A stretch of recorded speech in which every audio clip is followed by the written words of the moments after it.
Good morning, I'm Anderson Cooper. Welcome to our viewers in the United States and all around the world. Right now, votes are still being counted in critical races across the country, while control of Congress still up for grabs. In the battle for the majority in the House, here's the important number, 218. That is what both Republicans and Democrats need to have control. Republicans leading with 199 seats. That means they only need 19 more to hit the threshold, and they're already leading in 21 competitive races. Democrats have a much heavier lift. They need 40 seats. They are only leading in 24 right now. Now, in the Senate, we're watching 4 critical races that are still too close to call. Nevada, Arizona, Georgia, and Wisconsin. Both Democrats and Republicans currently hold 48 seats. As you know, it takes 51 to win an outright majority.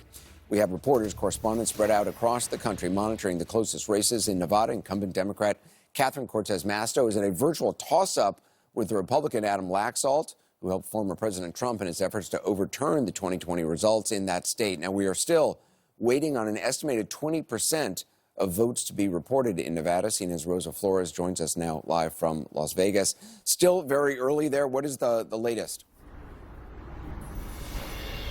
Well, Anderson, both campaigns still very optimistic about their chance at winning this seat.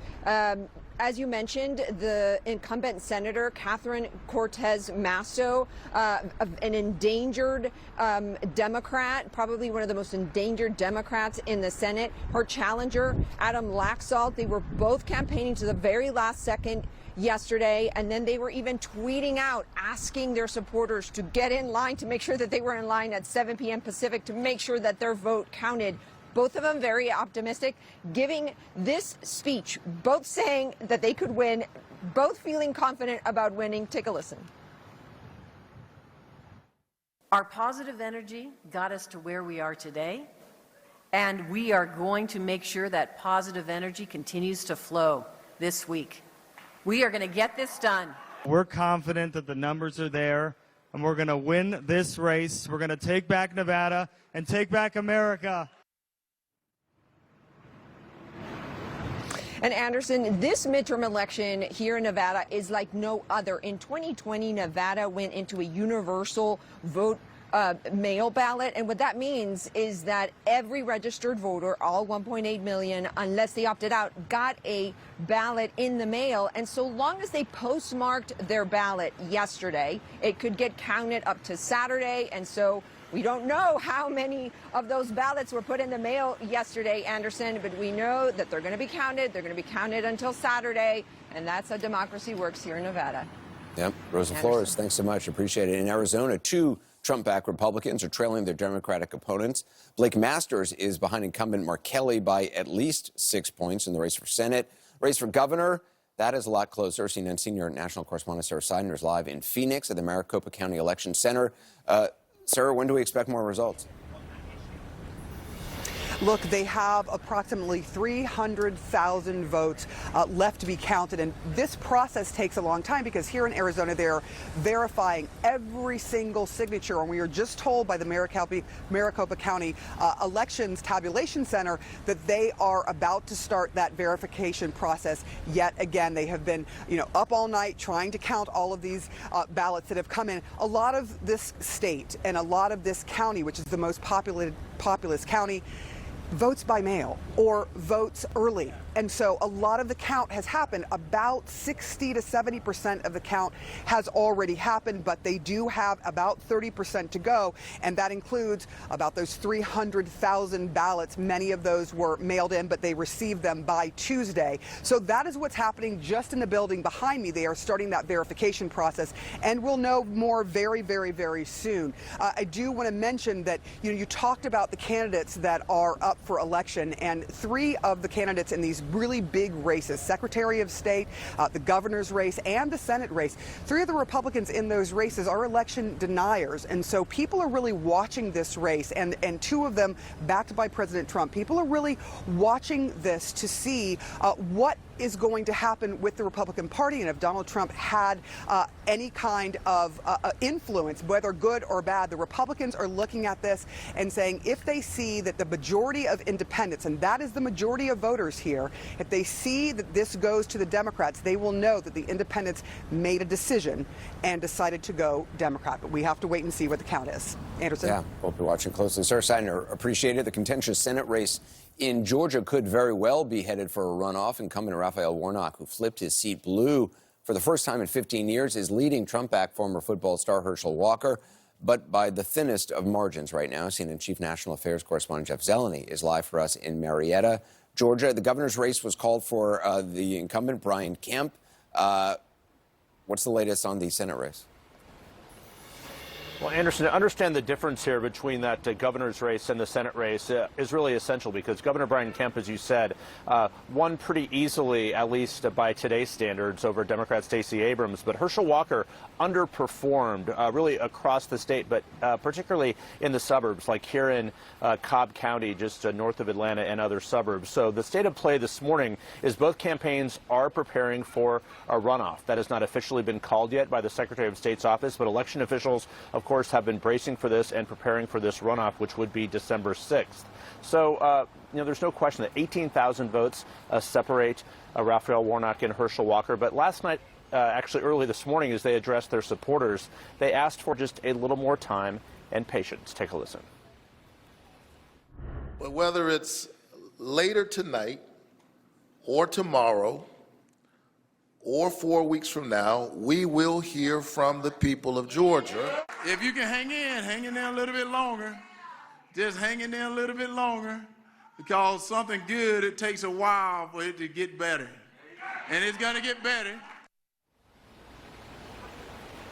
So even though there are 4 more Senate races in the country still outstanding, Georgia is the only one where there actually can be a rematch because of state election law here requires the winning candidate to receive 50% of the vote plus 1. So even though Senator Warnock is in the lead here, this is almost certainly going to a runoff. Again, so 4 more weeks of campaigning here. All eyes actually will be on Georgia if control of the Senate hangs in the balance, which it appears that it will, Anderson. Yeah, Jeff, for all those folks who are sick of political TV ads in Georgia, I think they're going to be watching them for a couple more weeks. Jeff Zeleny, thanks so much. I want to take a look at Wisconsin now, where Republicans, the Senator Ron Johnson is just a hair ahead of Mandela Barnes with 94% of precincts reporting. CNN's Lucy Kavanaugh is live for us in Milwaukee. Another possible split ticket there? Possibly, Anderson, and that's, quite unique. It's been a fascinating race to watch. We saw conservative Republican Senator Ron Johnson initially considered as one of his party's most endangered incumbents. He wasn't even going to run for a 3rd term. He decided to run. Initially, Mandela Barnes, the lieutenant governor, a Democrat, had challenged him. He was a little bit ahead in the polls leading up to the election, but we saw that lead evaporate. Now it's down to the wire. 94% of the vote in. Johnson edging ahead Barnes by nearly 32,000 votes. We're still waiting for some counties to fully complete the numbers, but Johnson sort of declaring victory already. Cautiously, though. Take a look. We've looked very closely at the numbers. We feel very confident that there's no way that they can really make up that gap. But I'm not going to declare victory until all the numbers are in, but I just want to give you guys the sense that this race is over. So we have yet to hear from Barnes. He hasn't spoken yet, although we are hearing that Johnson might be making a speech in the next hour or two. Again, this race has not been formally called, but it's not all bad news for the Democrats because the incumbent Democratic Governor Tony Evers did win, at least according to CNN projections. He also declared victory yesterday, and that is going to be important at a time when the legislature here in Wisconsin is seeking veto-proof supermajorities. And so if Johnson does edge ahead and is declared the winner, we could be seeing a split ticket. This is the first time in 24 years that Wisconsin has seen a different party win for governor and Senate. Yeah, a lot still in play. Lucy Kavanaugh, thanks so much. I wanted to show you a map of Senate races called so far. Right now, control of both the Senate and the House at stake. Let's walk over to John Berman, the Magic Wall. So, John, I mean, wow, what a night. I know you've been up all night covering it. Stay awake a little bit longer. What's the state of play? In terms of the races that are called, it's tied 48-48 right now. Wisconsin, where Lucy just was, with 94% of the vote in, Ron Johnson is ahead by 31,000 votes. Where is the remaining vote? Most of it's in Milwaukee. Milwaukee County here, just 82. 82% is a lot, but there's some vote remaining in Milwaukee, and Mandela Barnes has a very big lead here of more than 230,000 votes. So we need to wait and see the rest of the vote to see how much maybe the Milwaukee vote will help him chip away at the overall statewide margin. 31,000, it's a lot. It'd be a tall order for him there. I can show you some of the other states that still haven't been projected yet. You were talking about Nevada there. Adam Laxalt right now with a 22,000 vote lead over Catherine Cortez Masto. What's going to matter is Clark County, 84% reporting. All the election day vote has been reported. All that's left is mail, but there could be a lot of mail, right? A lot of mail. It only has to be postmarked until election day, as we just reported, counted until Saturday. We don't know how much mail there will be to count. Will it be enough for her to make up this gap that she has with Masto there? In Arizona, kind of a similar story. 68% reporting there. Maricopa County, the most populous county. You can see Mark Kelly has a lead. We know there are about 300,000 votes left to count. About 100,000 of them were received between Friday and Tuesday. Another 200,000 received in the mail or in person yesterday. The later they arrive, what we learned from the election 2 years ago, the more Republican they tend to be. So will that be enough for Blake Masters to close the gap here? We heard from Arizona officials. We're going to get more of that vote in a little bit later. We'll finish up on Georgia here.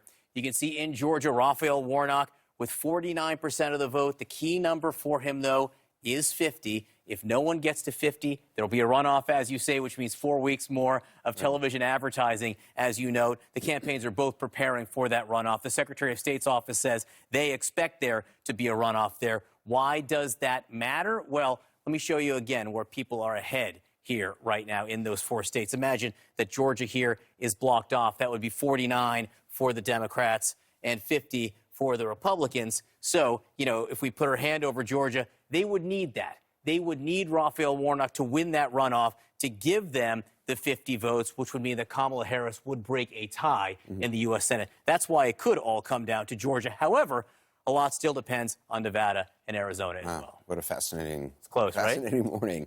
John, thanks. As John mentioned, we are still waiting for a number of ballots to be counted in Arizona and Georgia. Anna Cabrera is at the voting desk. What we're seeing in races across the country. Anna? Hi, Anderson. Let's start with Arizona and Maricopa County, which represents 60% of all registered voters in this state. Now, we did hear from the county elections department this morning. They tell us initial results from all 223 sites have now been reported. Those are the initial results, but they're not done counting yet. In fact, you heard Sarah mention this, John reiterated, and I'll now triple down on it. 300,000 votes left to count in Maricopa County. Huge population center, traditionally has leaned more Republican, but we also know there are tens of thousands of early ballots left to count, which in part could be Democratic. So elections officials there in Maricopa County shared this video showing behind the scenes, the election workers processing some of those ballots that were dropped off on Election Day. And if we can put back that video, guys, I just want to show that work being done, because this is the transparency here. We're told this is the signature verification part of the process, which takes a lot of manpower to do. Election officials say the next results for Maricopa County will post tonight, and between 95 and 99% of all ballots there will be counted by Friday. And remember, in 2020, we saw Trump gain ground as more votes were counted after election night, so we'll need to be patient there. Let's go to Georgia now. And I want to put up a tweet from the state election official, Gabe Sterling. He writes, while county officials are still doing the detailed work on counting the votes, we feel it is safe to say there will be a runoff for the U.S. Senate here in Georgia. That would be on December 6th. Again, that's what he is predicting. CNN hasn't called this a runoff race just yet. A quick reminder here of the rules, though, in Georgia. What leads to a runoff? Well, when no candidate gets over 50% of the vote, a runoff will occur, and it would be a month or so from now before we know the Senate winner there if that happens. So we talked so much about the early record voting midterm turnout. We now know, all told, the state had a voter turnout rate of more than 56% for this election cycle, and more than 3.9 million total ballots were cast, Anderson. Anna, appreciate it. Thank you. We'll check back with you shortly. Stay with us for all the breaking news in the midterm election. Some key House races still up for grabs, plus more on what drove voters to the polls this year, what those exit polls are telling us. Also, Governor Ron DeSantis just scored a major victory in Florida. Is that fueling a run for the White House? What does the former president think about it? Ahead.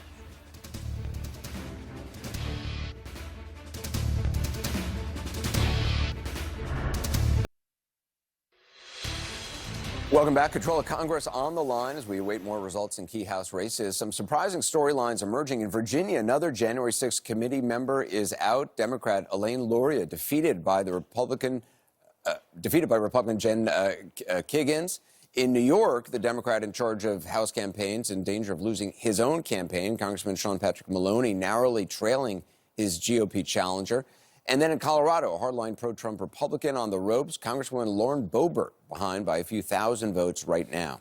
John Berman breaks this down for us. John, what's it looking like? Yeah, looking at the races right now, you can see of the races that we've called so far, Republicans lead in 199, Democrats, or have been called rather, in 199, Democrats called in 178. In terms of where they're ahead, these haven't been called, but in terms of where people are ahead, Republicans are ahead in 221.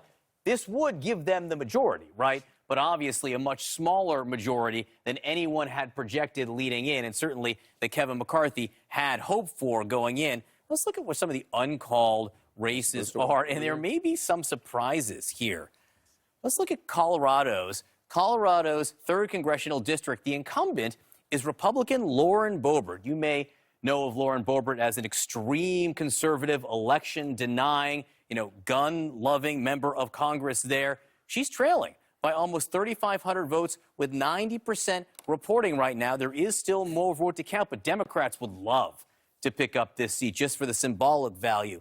The converse of that is if we go to the state of New York, where actually Democrats here, and I'll show you a filter here, Democrats here are really underperforming what they hoped. There are 10 competitive districts in the state of New York for Congress. Republicans are leading in 8 of the 10 competitive districts. 2 years ago in these same borders, 8 of these 10 were Joe Biden districts. So it's completely topsy-turvy in terms of what Democrats had hoped for there. And in the races that are uncalled, you can see they include this district right here. You showed it before. Patrick Maloney, the Democratic Congressional Campaign Committee chair, he's down by 3,200 votes, 98% in. You go to the north of him, you can see Pat Ryan, who won a special election in a district that was a little bit different. He's only ahead by 687 votes, 97% in. Also super close here in New York's 19th. Again, we have to wait for more of the vote to come in. Super close here in the 22nd. Not much vote left, but it could tilt that one way or the other. But a disappointing day, Anderson, for Democrats in New York. John Berman, appreciate it. I want to bring in our panel, former Obama White House senior director, Nayyera Huq, co-founder and editor-in-chief of The Dispatch, Jonah Goldberg, and CNN senior political analyst Ron Brownstein. Nayyera, quite a night. So, as of now, it appears Democrats avoided certainly the wave, the tsunami, the shellacking, that whatever. Thumping.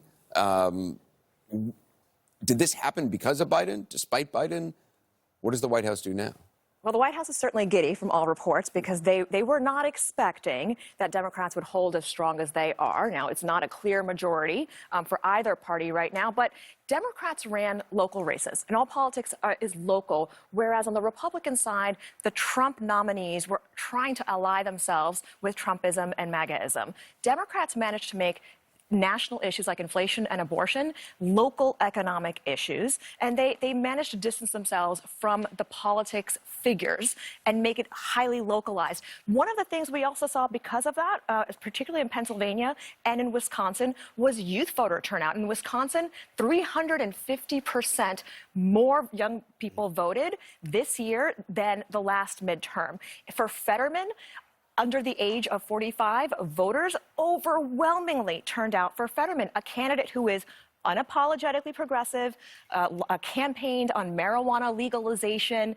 So these are issues that have been discussed in politics as progressive, but are really becoming mainstream public support issues. Well, I mean, there's a lot of discuss. How much of what happened in Pennsylvania was Oz, wasn't a longtime resident of Pennsylvania and not a good candidate, and I mean, there's a lot of different factors in this. Jonah, how do you see? Yeah, I mean, on the Pennsylvania one in particular, probably one of my favorite statistics of the whole night is that according to the exit polls, Pennsylvania voters were far more concerned about believed that being from New Jersey was a much bigger problem than having had a stroke. And I respect that in Pennsylvanians. As a New Yorker, I have similar views towards New Jersey. Look, more broadly speaking, I think candidate quality mattered, and Republicans had a lot of bad candidates. But also, look, the red wave happened. It just happened that Guam and Florida broke it, and the rest of the country went the other way. And as a conservative who doesn't like populism, doesn't like the Trumpy term, doesn't like the new right nationalism stuff, I'm fairly ecstatic about all of this. This could not have worked out better for taking the air out of Donald Trump's balloon. I think Ron DeSantis, who has his flaws, but is now the titular head of the Republican Party, and that's good news. I just want to pause for a second. We've got a CNN projection. A win for pro-abortion rights advocates in Kentucky. Amendment 2 there has failed. That would have explicitly put into the state constitution that the right to an abortion is not protected. This is the 4th state that has now passed pro-abortion rights legislation. Back now with the panel. Ron? Obviously, there were individual factors in each race, and Democrats did succeed in many cases in localizing it. But I think there was a national story here as well, and that was that the coalition that turned out to oppose Trump in 2018 and 2020 largely held together. It eroded some around the edges, which is what you would expect with 9% inflation and a majority disapproving of the president's performance. But the basic coalition of young voters, people of color, college-educated whites, especially women in all of those categories, in state after state, they turned out in bigger numbers and gave Democrats bigger margins than either Republicans or most media analysts expected. And they, again, held those swing states, by and large, for Democrats. And, it is striking, Anderson, there were 5 states that made Joe Biden president, 5 states that flipped from Trump in 16 to Biden in 20. Arizona, Georgia, in the Sun Belt, Michigan, Pennsylvania, Wisconsin, the Rust Belt. Trump pushed through nominees on the Republican Party in all of those states. And it is possible that all of them may lose, except potentially Kerry Lake in Arizona, potentially Herschel Walker in Georgia, and neither of them are guaranteed to win. There's a clear message there that there is not a majority in those states for the definition of the Republican Party that Trump has imprinted, has stamped on the party. But is anybody in the Republican Party going to be willing to say that? We'll see. And it's interesting, though, because just, 2 days ago or yesterday before votes started to come in, there were a lot of Democrats who were saying, look, the Democrats did not do it. They focused on abortion. That was a mistake. That's not going to drive people to the polls. They didn't have an economic message that really resonated with voters. You were praising young people coming out. A lot of that was abortion on college campuses and places. Well, I will make a distinction between voters, suburban mothers, women, and pundits, and those of us on cable news who were tracking higher polls that equated abortion and inflation separately. Abortion is an economic issue for women. Bearing a child, delivering the child, paying for childcare, all of that has a significant economic cost. Taking away the right to choose from a generation that has grown up with that being understood as just a given rallied them. We see that playing out in the states where every ballot measure that would have restricted abortion has been resoundingly rejected. So it's listening to women, listening to Generation Z and younger people about what they want as they are the rising majority in this country. Yeah, Nora Hook, Jenna Goldberg, Ron Brownstein, thanks so much. A lot more ahead. It has been one of the most closely watched races of all. Democrat John Fetterman will defeat Republican Mehmet Oz to become Pennsylvania's next senator. We're live on the ground next.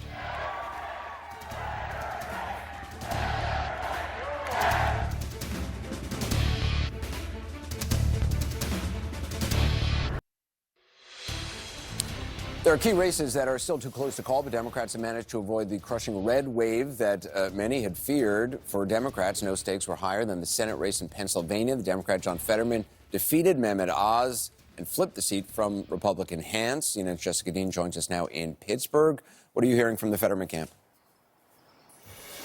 Well, Anderson, this morning, the Fetterman campaign is obviously quite delighted with this outcome. They told me last night that they were very confident in what they had done in the last 5 days. They really felt like they had closed out the last 5 days in the strongest way possible.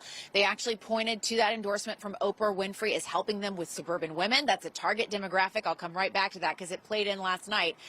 And then also the rallies with former President Obama and President Biden. They also really believed that Mehmet Oz undercut his own message of being a moderate by appearing at that rally with President Trump and standing on the same stage as him. So they felt confident, but they said to me, we think it's a jump ball. That all changed once the numbers started coming in last night. And they were specifically watching some bellwether counties to see if they could outperform what President Biden did in 2020 when he won the Commonwealth of Pennsylvania. And then also, too, if they could keep Oz's margins down in what's known as the T, essentially draw a T over Pennsylvania. That's what started to happen. And so once they saw like Erie County coming in, I'm told, and then Montgomery County, which is those suburban women, it's those Philly suburbs, that's when they knew they had it. They were really excited about it. As for the gubernatorial race, also worth noting, Josh Shapiro beating election denier Doug Mastriano by a very sizable margin here. Anderson? We'll check back with you shortly. Across the nation, there was high turnout in both early voting and in-person voting. CNN's Harry Enton is at the battleground wall with me here. What were the big drivers? Yeah, so, I think one of the big questions coming into this election, you spoke about in your panel, it was abortion versus inflation. The idea was essentially that inflation would run away and be the most important issue to voters. But take a look here. They were about equal as the most important issue. Inflation at 31%, abortion at 27%. And I think there was also this idea, okay, maybe Democrats won't turn out. But take a look at the turnout by the 2020 presidential vote. And I think this gives you an understanding that, in fact, Democrats were turning out to vote, because it turns out that amongst those who voted in this election, what you saw was it was 48% of those who turned out in this election voted for Joe Biden versus 44% who voted for Donald Trump. That 4-point margin looks very similar to what we saw 2 years ago. So Democrats were, in fact, motivated to turn out to vote.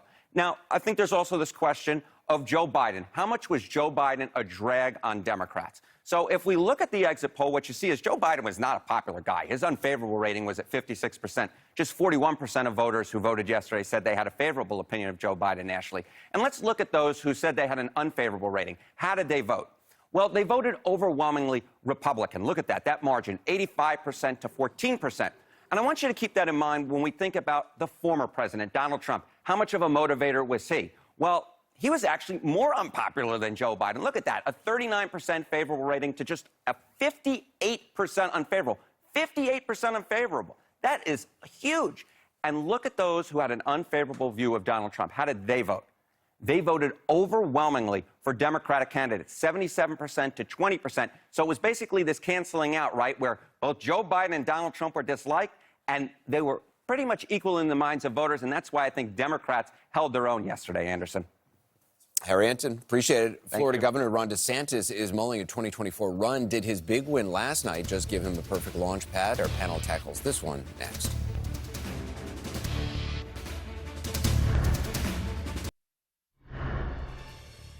We have embraced freedom, and we reject woke ideology. We fight the woke in the legislature. We fight the woke in the schools. We fight the woke in the corporations. We will never, ever surrender to the woke mob. Florida is where woke goes to die. Florida's Republican Ron DeSantis with a decisive re-election victory over Democratic challenger Charlie Crist. The GOP's rising star is now on a potential collision course with former President Donald Trump in a 2024 presidential primary. As the New York Post covered this morning, the headline says, "The Future." My colleague Allison Camerata is with our panel political experts. Allison. Anderson, thank you very much. So let's bring in our panel of CNN political commentators. We have Dr. Abdul El-Sayed, Alice Stewart, former Pennsylvania Congressman Charlie Dent and Karen Finney. Great to be with all of you this morning. Before we get to your biggest takeaways from the night, which I really want to hear, let's just talk about this, I guess, presidential proxy war between DeSantis and Donald Trump.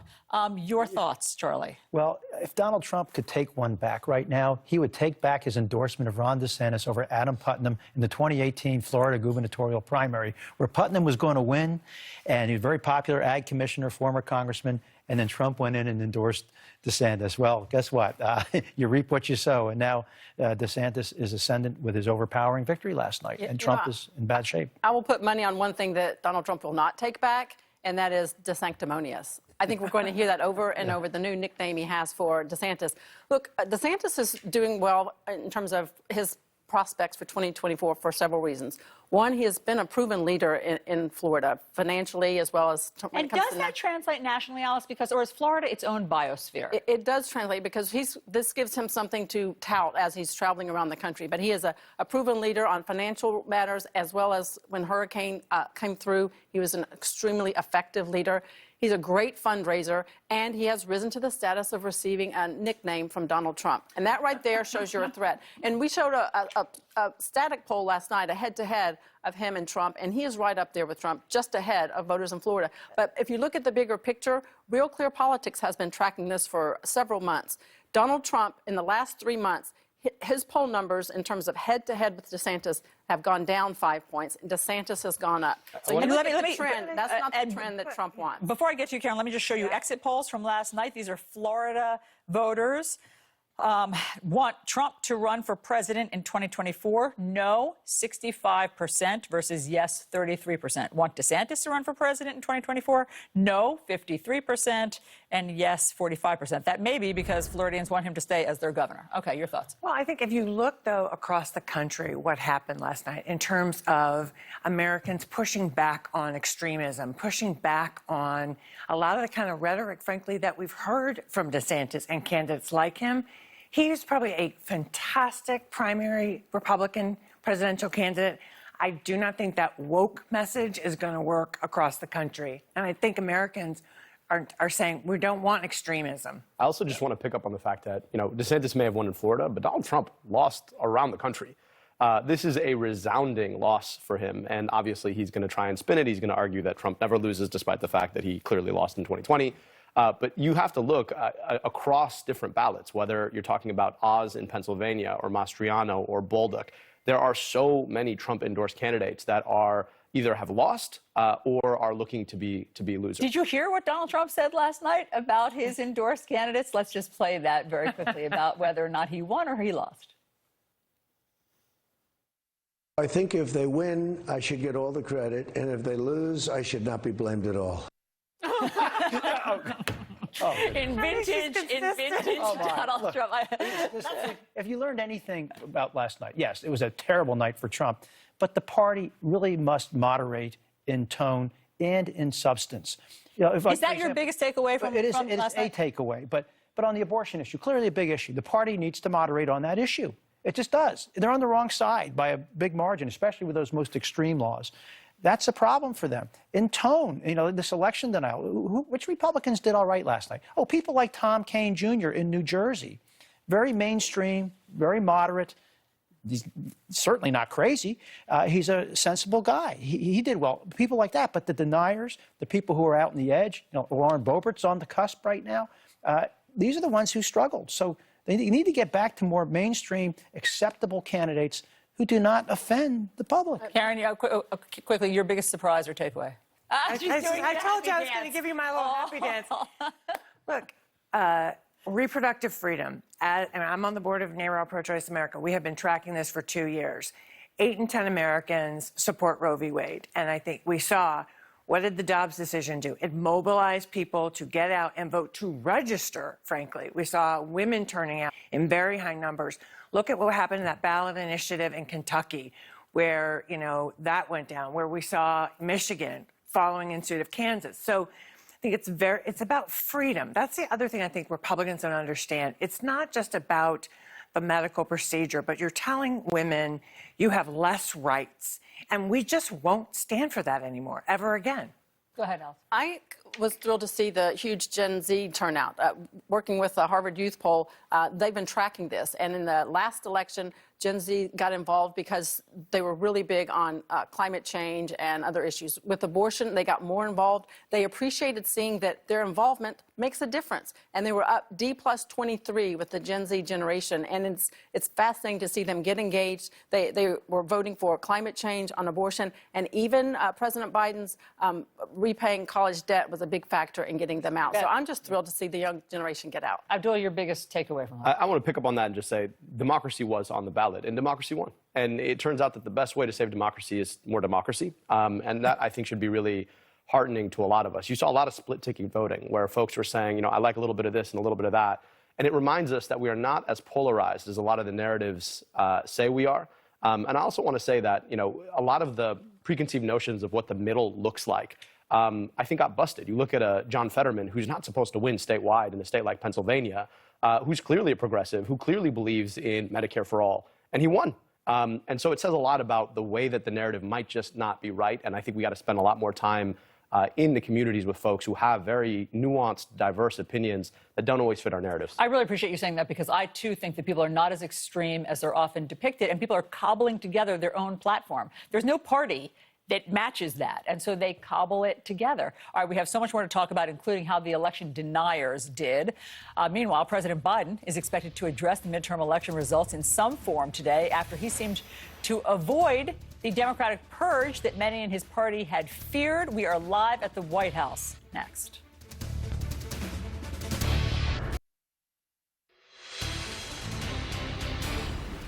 And welcome back to our special election coverage. We have a key race alert. This just in, Republican Mehmet Oz has called Democrat John Fetterman to concede the Pennsylvania Senate race. That's according to a Fetterman spokesperson. Fetterman defeated Oz, flipped the seat from Republican hands. CNN has reached out to the Oz campaign for comment. The White House waking up this morning with a more optimistic picture of what the next 2 years in Washington could look like. We're expecting to hear from President Biden at some point today.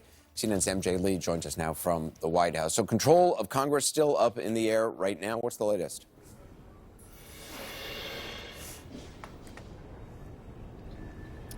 It's Anderson. Hey, Anderson. Sorry about. Yep, we just got you back. You know, I will tell you, when we were going to bed last night, we sensed cautious optimism from the White House. This is before they knew everything that we know now. And waking up this morning, there is a happy buzz in the building behind me. And one advisor telling us that the mood in the building right now is that people feel vindicated. You know, they feel like Democrats ended up running on the president's message, and that's why they ended up having more successes than a lot of people expected. And then just on the messaging front, they feel vindicated that they did talk about issues like the economy, abortion, protecting democracy, and that last night showed that those issues did end up being an animating force for a lot of voters. One man that they are feeling particularly good about, of course, is John Fetterman. He has now handed Democrats an important pickup, and this is a candidate that they will highlight because the president did physically campaign with him in Pennsylvania. So this was a very important sort of validation for them as well. I do want to leave you with a sort of a reality check of sorts, though, Anderson, because Biden is going to confront a very different Washington, even if Democrats were to keep the Senate. If they're losing the House to Republicans, that means that governing is going to become so much more challenging for this president. And I think it's also just important to keep in mind that some of these Democrats that did end up winning in these tough races, they did so by outperforming the president. So if we do end up hearing from the president later today, taking this victory lap, he is also going to have a challenge and a burden to convince people that Democrats did this with the help of Biden and not in spite of him. Anderson. MJ Lee, appreciate it. Coming up at the top of the hour, several key races in critical states still too close to call. We'll bring you the latest numbers next.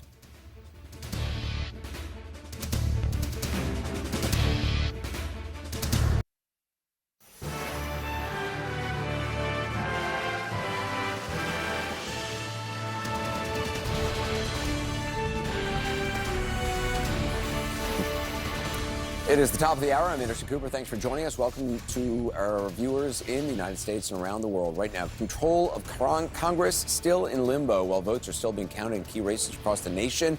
In the House, the magic number for control, 218. which means Republicans only need 19 more seats to hit the threshold, and they are leading in 21 competitive races. Democrats, as you know, have a much tougher road. They need 40 seats. They're only leading in 24 right now. Over in the Senate, we're watching 4 tight races that are still too close to call. Nevada, Arizona, Georgia, and Wisconsin. Both Democrats and Republicans currently hold 48 seats. It takes 51, of course, to win an outright majority. Now, despite the possibility Republicans could win a narrow victory in one or both chambers, an advisor, President Biden, says the White House feels, in their words, vindicated this morning, now feeling confident the Democrats have seen one of the best first midterms for an incumbent president in decades. I want to begin with what is left to decide out west. In Nevada's Senate race, 2020 election denier Adam Laxalt is leading incumbent Democrat Catherine Cortez Masto right now by 2 points. The Nevada governor's race, also too early to call, with only 80% of precincts reporting, could go either way. CNN's Rosa Flores joins us now live from Las Vegas. Clark County, where you're in Clark County, what's going on there? Well, you know, Anderson, because in this very tight race with razor-thin margins, the details matter. I want us to nerd out a little bit about Clark County. Let me tell you about this. 1.3 million of the registered voters are in Clark County. They're in Nevada. That's more than 70% of all of the voters in the state of Nevada. And this county leans Democratic. Now, the turnout so far is 45%. This is according to Clark County official website. Now, we want to break that down for you because these details are important. Election day vote, 10.9% of those 45% turnouts. Early voting, 14.8%. Absentee voting, 19.5%. And here's the breakdown between Senator Catherine Cortez Masto and Adam Laxalt. Catherine Cortez Masto has 50.97%. And Adam Laxalt, 46.21%. That means that the Democrat here has a less than 5% margin. And again, in Clark County, it leans Democratic. Now, what's important about Clark County to note, too, as well, is that, and the state of Nevada, is that in 2020, the state of Nevada shifted to a universal mail vote. And what that means is that everybody that's registered got a vote in the a ballot in the mail, unless they opted out. And so, Anderson, the key question is going to be how many people actually put that ballot in the mail yesterday, because so long as it is postmarked yesterday, it can be counted until Saturday. And so we don't know how many of those ballots are out there, but we do know that a lot of times these mail-in ballots lean Democratic as well. But the key question will be, will that give Catherine Cortez Masto enough of a lift to actually keep her seat? We don't know. It's going to be a while. Appreciate it. Check back in with you shortly, Rosa. In Arizona now, where Democrats are far ahead of 2 Trump-backed Republicans. Blake Masters is behind incumbent Mark Kelly by at least 5 points. Carrie Lake trailing Katie Hobbs in the race of governor by a thin margin. Problem is around 30% of the votes have not been counted. CNN Sarah Seidner is live in Phoenix at the Maricopa County Election Center. When do we expect more results?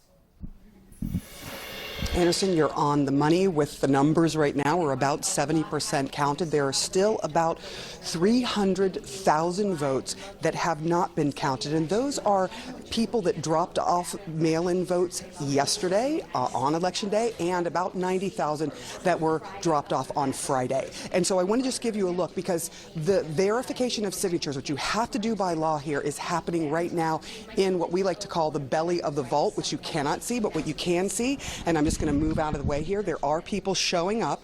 We are waiting for people to come. If you look at the machine, and Taka will show you this machine, that machine will start the tabulations in just a bit now, and we will start getting more numbers when they get those signature verifications finished and they start getting the ballots ready to put in that machine. So right now, you mentioned some of the races that are very tight, and Arizona, and get this, has till the end of the month, to the 28th, to count all the votes officially. That is when they have to have it done by, but they believe they will have 99%, 95 to 99% of all the votes counted by this Friday. We will hear numbers coming in the next couple of hours to let you know where we're at. Right now, we're about 70% of the vote counted. Anderson?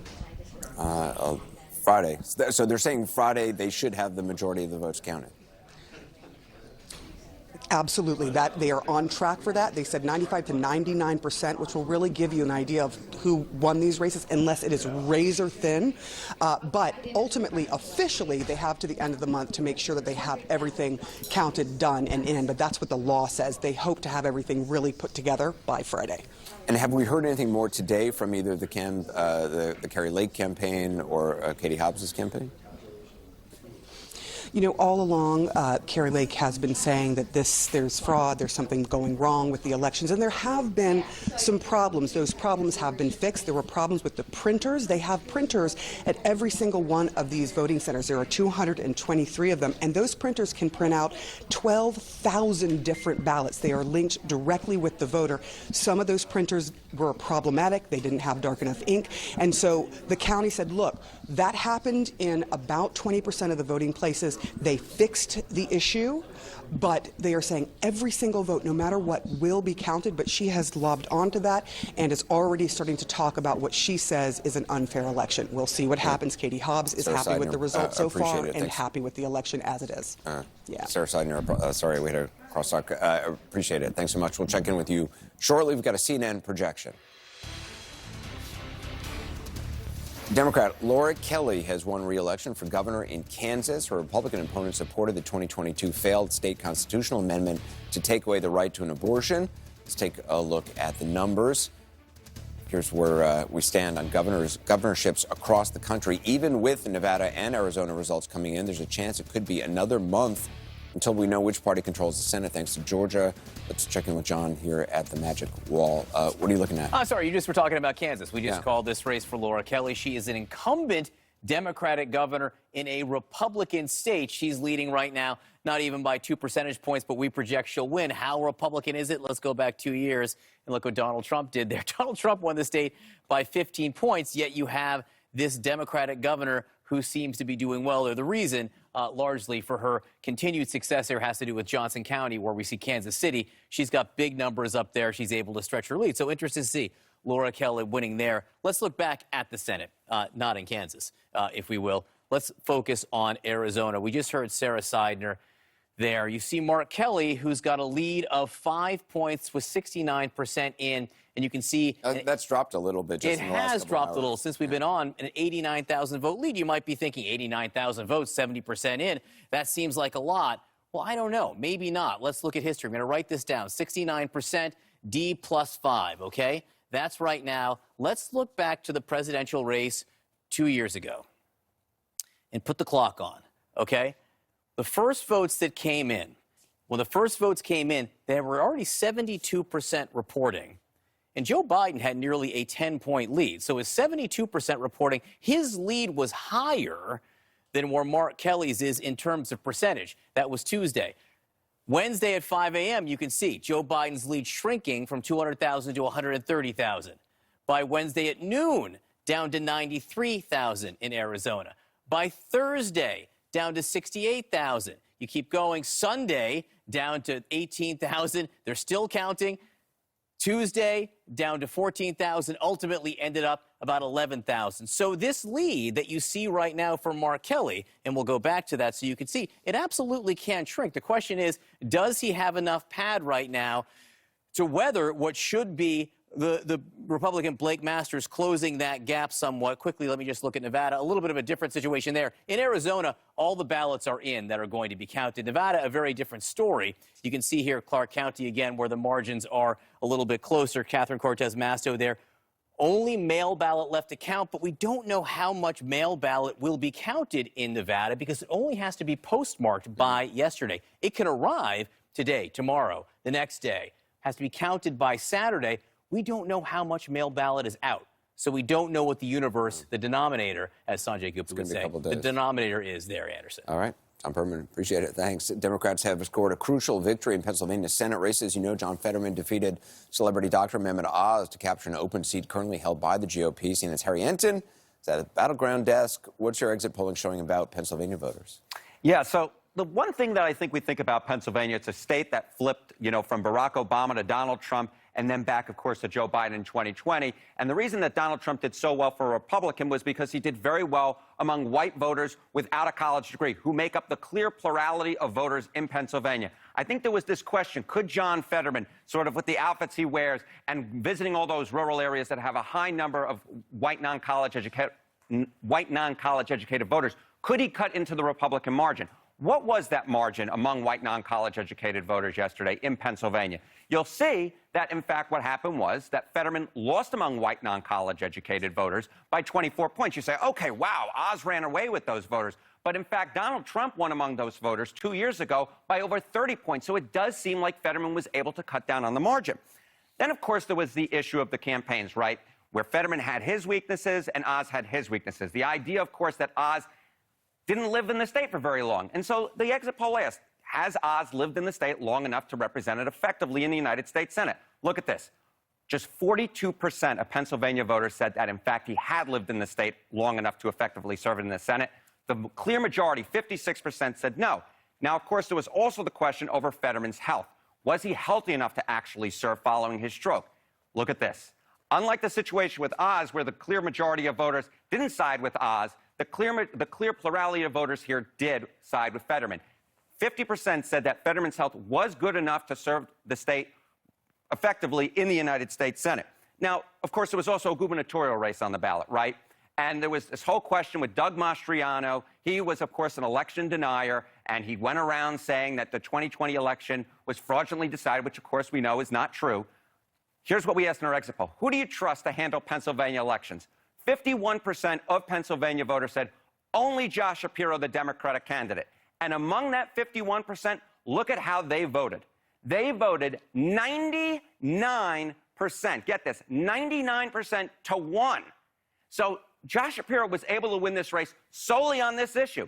The fact is that Pennsylvania voters believed that Josh Shapiro could handle elections effectively. They didn't believe that of Doug Mastriano, and it ultimately cost Mastriano, and he got blown out by Josh Shapiro. Anderson? Harry Hinton, appreciate it. Up next, the latest out of Georgia. Senator Raphael Warnock and GOP challenger Herschel Walker so close they could be heading to a runoff. That looks very likely in Wisconsin. Republican Senator Ron Johnson holding a slim lead against Democrat Mandela Barnes. We'll have a live update on both key races.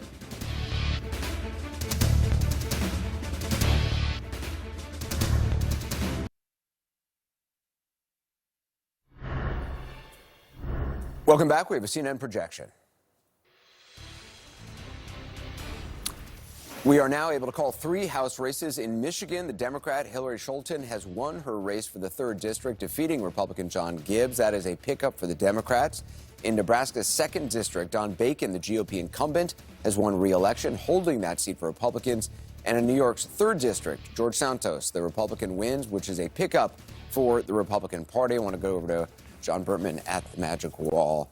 How does that affect? All right, overall, that now brings Republicans to 201 races called for them, 179 for Democrats.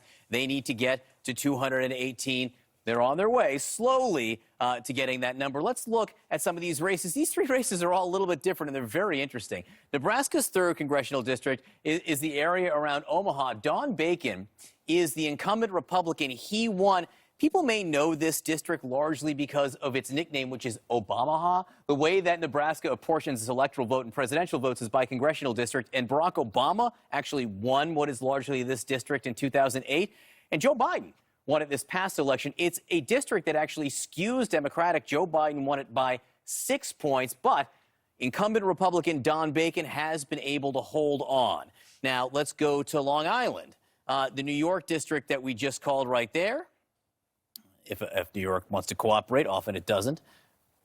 This is New York's 2nd. Let's go to New York's 3rd congressional district. You can see George Santos over Robert Zimmerman.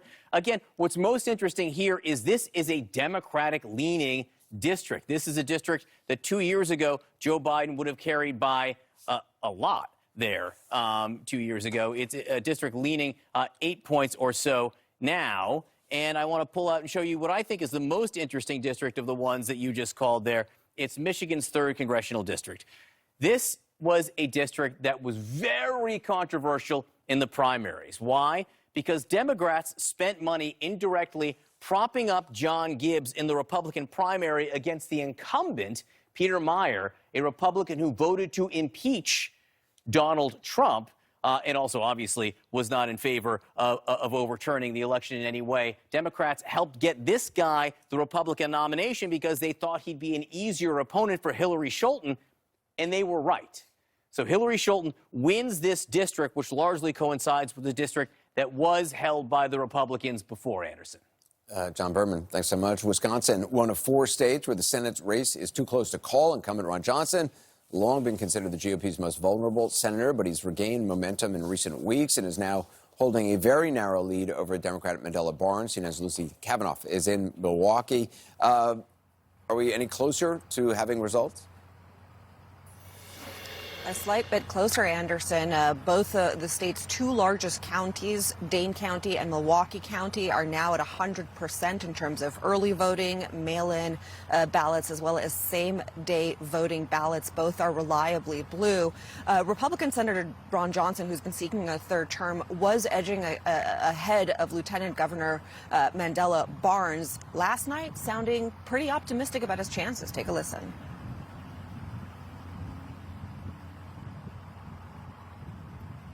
No sound. Well, he basically declared the race over, although he did say that it was important to wait for all of the ballots to be counted. And here's something interesting. We heard that he was supposed to speak, Ron Johnson was, this morning. That speech has apparently been canceled. We have not heard from Barnes. A statement was issued by one of his spokesmen late last night saying, "We always knew this race would be incredibly close. We will wait and see what Wisconsin voters have decided after all of their voices are heard." But one bright spot for Democrats is the race for governor. Governor Tony Evers declaring victory Tuesday night. He has won a 2nd term, and that means he will have the power to certify the 2024 presidential election in this battleground state. The Republicans, the state's Republicans, failed to grab a veto-proof majority. But again, all eyes on this critical Senate race. It has not yet been formally called. Anderson? Lucy, thanks so much. Appreciate it. Back with us is Naomi Huck, Jonah Goldberg, and Ron Brownstein. What does all this mean for Donald Trump and for Joe Biden now moving forward? I mean, obviously the White House is feeling pretty good compared to what some were expecting would happen. And a lot of the former presidents, handpicked candidates, Mehmet Oz in particular, did not do well. Well, and we still don't know what's going on in Georgia, which is turning into the swing state that Florida used to be. Herschel Walker and Reverend Warnock may be seeing a runoff, but in that runoff election, you will not have a popular Republican governor on the ticket. So what will that do to Herschel Walker's chances? Does he have to run with Trump? Is that going to help him, or does he have to run alone? That certainly might not help him, given that he spent a big part of his speech last night talking about horse manure and comparing himself to Ricky Bobby from Talladega Nights, right? So he is that problematic candidate that Senator Mitch McConnell was talking about. Georgia's also where we can look at what's going on with key demographics for Democrats, particularly black voters. Black men did not break Republican. Black women and white women, dramatic difference there, where 70% of white women voted Republican, 90% of black women voted for Democrats. So that's going to be the purple state where we can start to prognosticate about what might happen in 2024. You know, the history is that midterms have essentially no predictive value about what happens in the presidential 2 years later. Jimmy Carter in 78, George H.W. Bush in 90 had pretty good midterms, lost for re-election. Truman in 46, and more recently in our experience, Reagan in 82, Clinton 94, Obama in 2010, all had miserable midterms and then won re-election. So it really doesn't tell you. I mean, the issue, though, is kind of obviously where the economy is going to be in a year. I do think that this does tamp down the conversation in the Democratic Party about whether Biden needs to step aside. If it had been a bad night, that would have been at kind of full blast today. And as we said before, for Trump and for the Republican Party, the issue is there were 5 states that picked the president. Trump picked nominees for the Republican Party in all of those states, and most of them, and maybe all of them, are going to lose candidates in his image. The Republican Party was wiped out again in the suburban counties that recoiled from Trump. Those same counties recoiled from these Trump-style candidates. So the GOP has to ask itself, looking at these results, do you believe that Donald Trump can win back the states that are likely to pick the next president? Jonah, also, I mean, there's warning signs for both parties in these results, but, I mean, parties don't have a great history of learning the lessons of the election, or that the voters have, the message that the voters have sent. Virtually every election victory in almost every race the last 20 years, the winning side has overread their mandate wildly. And so the trend is, particularly in presidential elections, is to think that they have this huge mandate to swing for the fences, but also that we only have X amount of time in power before the other side gets here. So let's do everything on a partisan basis as quickly as possible, which becomes a self-fulfilling prophecy because it invites a backlash against it. And so that's why we've had these pendulum swings going back and forth. I expect more of the same, alas. On Ron's point about the predictive value of this, it's very possible. Look, I'm a conservative. I think Joe Biden deserves his low popularity. The party could misread this. I don't think Joe Biden is a particularly competitive candidate for re-election. And the idea that because he did have these historic midterms, that somehow he is poised to run away with a re-election when he won the first time by promising to be a nonpartisan, sort of above the fray, return to normalcy guy. That's just not his brand for lots of Americans now. So it's just a completely different thing. Meanwhile, just one last data point. J.D. Vance, in his victory speech, thanked 34 people by name. None of them were Donald Trump.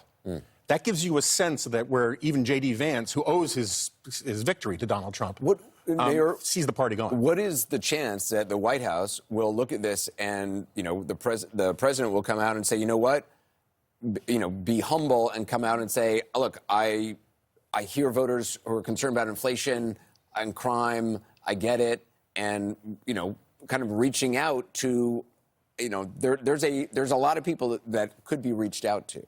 It's part of the changing definition of bipartisan, right? We've seen that on the Republican side, the extremist, election-denying candidate is losing, but Biden and Democrats were able to run on issues that are considered pocketbook issues in a way. The Republicans simply didn't pick up steam this time, so that would behoove Democrats to focus on Social Security and Medicare, which could be potentially slashed in a Republican Congress. That's been part of the conversation. Abortion, significant advertising dollars spent locally focusing on that issue. These are things that are broadly accepted by the American public as popular, but in the polarization in Congress have somehow become divisive issues along the lines of right versus left. Gun control, another popular issue for the American public. That can be a winning message for Anderson, Democrats. to your point, though, Biden's approval in the exit poll was still only 44%. Against anyone other than Donald Trump, that's probably a losing hand. It's tougher.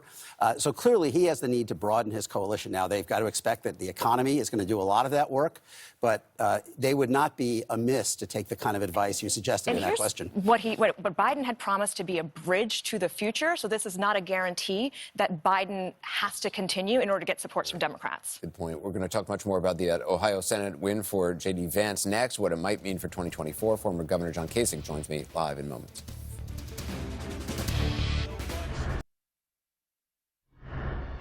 Whether you voted for me or not, the thing that I promise to do is go to the United States Senate and fight every single day for the people of Ohio. J.D. Vance wins Ohio's Senate seat after a tough battle with Democratic Congressman Tim Ryan. Vance has had a lot of support from former President Trump. He even got a boost at a rally on election eve. Did that endorsement make the difference? I want to bring in former Republican governor of Ohio, John Kasich. Governor, appreciate you joining us. So Senator-elect Vance's win was obviously on some level also a win for former President Trump, although, as Jonah Goldberg pointed out, J.D. Vance did not thank President Trump at his acceptance speech. What do you make of Vance's win in your state? Well, he was helped significantly by Mike DeWine, who won overwhelmingly. I think Vance was about 400,000 votes short of DeWine. So in a sense, DeWine was able to pull him across the line, and that helped him. Well, the other thing that needs to be noted in Ohio, I think Ohio will change. When I was elected my first term as governor, Anderson, the Democrats controlled all the statewide offices except for one. But after two significant wins, the Democrat organization just basically collapsed. Do I think they can come back? I think they can, and I think they will. And Ryan ran a very good race. So it shows you that Ohio, even though everybody's now trying to say is a red state, they're misreading it. Things are changing in this state. And right now, the Republicans are on top. But, in politics, today you're on top, and tomorrow you're on the bottom. It's just what happens. How does this affect things moving forward? I mean, the GOP red wave did not materialize as a lot of Republicans hoped it would. Is it clear to you why that occurred? Well, we have to look at turnout, Anderson. But look, let's not minimize the fact that the Republicans have won the House. They are now in control of the United States House. And that probably means that Joe Biden is going to be moderated. I mean, that's what's real interesting. The progressives that drove the agenda out of the House and took it to Biden will no longer be in charge. The Republicans will be in charge. And, I always felt that Biden, with one House being Republican, he was going to be the Biden I expected him to be, which was more conciliatory, looking for compromise. And so my sense is that you're going to see Joe Biden who's going to be willing to deal more with Republicans. And look, everybody's going to kind of claim victory here. The Republicans are going to say, well, we won the House. They may still win the Senate. We don't know. How about that election down in Georgia, Anderson? You and I, I don't know whether we'd want to go or stay far away, but that could be for the who's going to run the Senate. But, at the same time, the Republicans did not have the smashing victory they thought that they would. And, the country's also, remember, the country is divided. And that's a lot of what we saw last night. There's an opportunity for Republicans to distance themselves and for the Republican Party to finally distance itself from the former president. Is that an opportunity they're ready to take? I think both parties have to go deep. In other words, I think the Democrats, to do better, have to reject some of the extremism, the woke agenda. On the Republican side, they have to reject the MAGA agenda. I mean, the country is basically center right or center left, however you want to define it. And the fact is, yes, Republicans now can take a look. But look, if you look at the United States House, I think Kevin McCarthy is probably going to be committed to Donald Trump. We've got to see how this plays out. Trump's still a significant force, but now there is an opportunity for people to assess this. I had predicted when Republicans won the primary endorsed by Trump, I wasn't so win the general, and it turns out that a number of them have not. So, yeah, it's an opportunity to reassess what Trump's role is inside the Republican Party, and are people willing to stand up rather than caving in on him? And the same is true for Biden. If Biden's agenda is going to be driven by the hard left, he ain't going to be very good. But I can tell you today, Biden's got to feel pretty good. And I think now probably Democrats are saying maybe he ought to run again. It's interesting, isn't it, how 24 hours can change so much in politics, Anderson. It is. I mean, it's just unbelievable. And nobody knows anything, really. I mean, it's up to voters to decide, and voters made, choices, and we're seeing the results. John Kasich, it's good to talk to you, Governor. Thank you. Okay. Thanks, Anderson. GOP candidate Kari Lake is already casting doubts on the Arizona governor's race, as frankly she did even before votes were cast. We'll take a look at the facts next.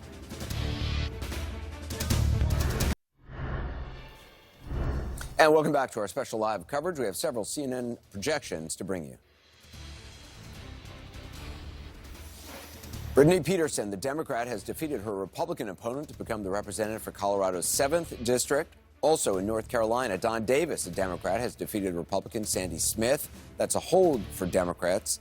In Pennsylvania, Democrat Chrissy Houlahan has defeated her Republican opponent as well. All of these races are Democrat holds. Let's walk over to John Berman, see how this may affect the balance of power. John? So that brings Democrats up to 182 seats that have been projected for them. Republicans still at 201. In terms of where Republicans are ahead, it's still in 222 seats, Republicans in 213. This would give Republicans the House, but I will just point out again, not by the margins that they were originally hoping for. I can show you these seats. I think I can dig in here. One of them we didn't even consider necessarily competitive. That's Pennsylvania's 7th congressional district right here. Chrissy Houlahan, we projected winning. She's up by 12 and change. This was a Democratic district by almost 15 points in the presidential election. So interesting. She's running a little bit worse than Joe Biden did 2 years ago, where John Fetterman was running largely better there. Let's go down to North Carolina's 1st congressional district. Again, this is considered a Democratic hold. Don Davis winning that. He's up by almost 5 points. Joe Biden won this district by almost 7 points, so underperforming Biden a little bit. But Democrats will be happy to have this. In a wave, this is the type of seat you could have seen going to the Republicans. Finally, out to Colorado. This is the Colorado 7th congressional district there. Brittany Peterson with a comfortable lead of 17% there in a district that Joe Biden won by 14. Good for Democrats. Again, some of these seats might have been in trouble had this been the type of wave that some Republicans were hoping for. Yeah, fascinating. John, appreciate it. This morning, the race for governor in Arizona is still too close to call. Overnight, Republican candidate Kari Lake raised unfounded doubts about election results after some polling places reported printer issues. Ana Cabrera is at the voting desk with more. What are you learning?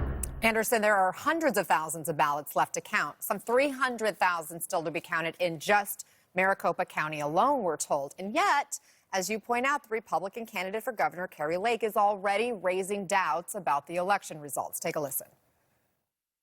We are going to monitor the ballots. We got to work in the system that we have right now. And as they continue to come in and our numbers go up like they did last time, when we win, first line of action is to restore honesty to Arizona elections. Lake, of course, won her GOP primary by amplifying Trump's lies about the 2020 election, and she referred to yesterday's election as, quote, Groundhog Day. We do know some far-right voices have been seizing on the fact that counting in Maricopa County, which makes up 60% of registered voters in Arizona, was temporarily delayed because of issues with tabulation devices at 60 of the county's 223 voting locations, so not all of them. Now, we've learned the problem was with printers there, and they weren't printing dark enough on the ballot. But officials stress no voters were turned away. All those votes that may have been impacted will be counted, and Maricopa is telling us they expect to have 95 to 99% of all ballots counted by Friday. But the county is bracing for possible legal action. In addition to Lake, the Republican candidates for Senate, Secretary of State, and Attorney General are all election deniers. CNN has not called any of these races yet, Anderson. Ana Cabrera, thanks so much. It wasn't the decisive early victory the Republicans expected, but what happens if they do take control in Washington? More on that ahead.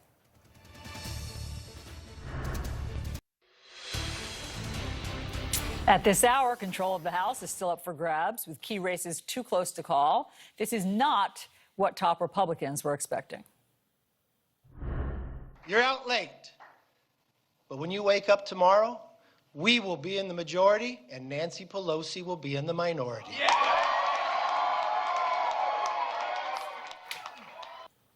Well, that hasn't happened yet. It's safe to say that whatever the final result is, there was no big red wave. So let's discuss with our panel of CNN political commentators. We have with us Karen Finney and Charlie Dent. We also have Alice Stewart and Abdul Al-Sayed. Great to see you. Okay, so Karen, I hear so many Democrats celebrating no big red wave, but the Republicans are still poised to win the House, and that still means that they chair the committees. That still means they launch investigations. That still means they have subpoena power. How is that a win for Democrats? Well, we defied history. I mean, President Biden, the Biden coalition showed up in terms of the voters. I think we have seen that the Biden agenda and the results actually mattered to voters. The fact that we have seen election deniers and, some of the most extreme elements in the Republican Party get pushed to the side, I think it shows that, the Republican Party, it's a ripple. Okay, we got a few red drops in the ocean, but they're not going to have the massive power and influence that they thought they were going to have. And I think, again, Biden just really deserves credit. And all the groups who work very hard. Multicultural, multiracial, multi-generational coalitions matter. And Joe Biden has helped defy history. Charlie, when you and I were on together on Monday night, so before the election began in earnest, you were predicting basically 15 to 25 seat pickup of Republicans. It doesn't look at the moment like that's going to happen. And so what did you get wrong? And what does all this mean for Kevin McCarthy's future dreams of speakership? Yeah, I think what a lot of us got wrong, back in September, I thought it was going to be a very narrow majority. But then I saw the numbers, I was following the polls, and it seemed like it was all moving in a certain direction. Obviously, it didn't move. I don't even know if I'd call this a red ripple at this point.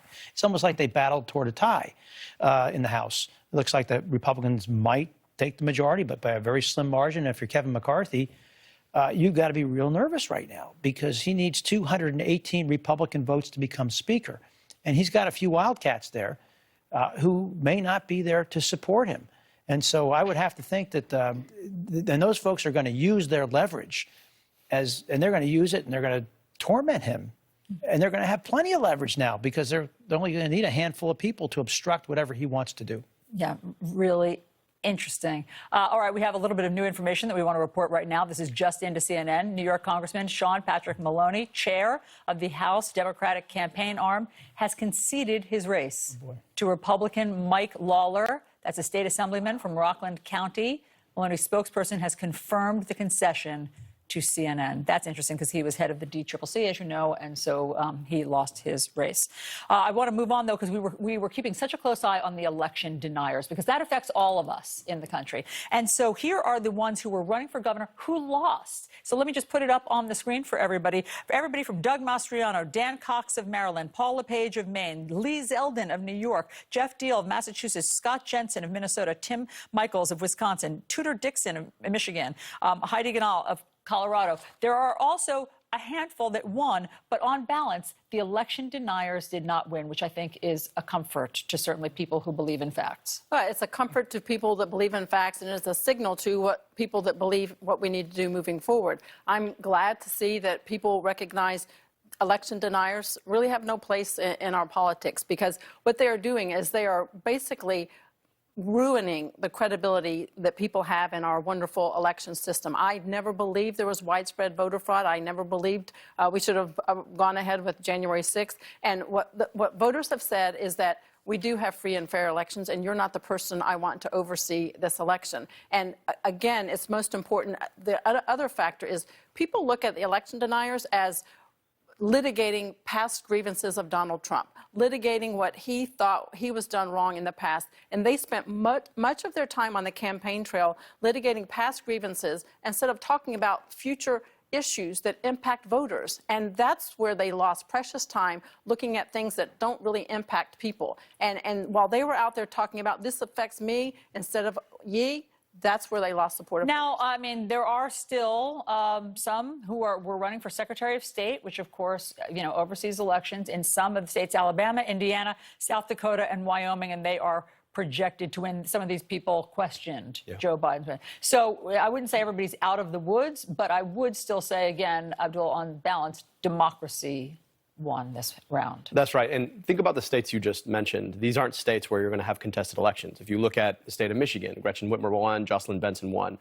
You look at the state of Wisconsin, another important swing state, and they denied the seat to an election denier. And so I think what happened is people stood up and said, we value our elections, we value our democracy, and we're willing to fight for them. And that's really big news for American democracy itself. Friends, thank you all very much. And stay with us for all of the breaking news on the midterms. Anderson Cooper is going to pick up right after this break.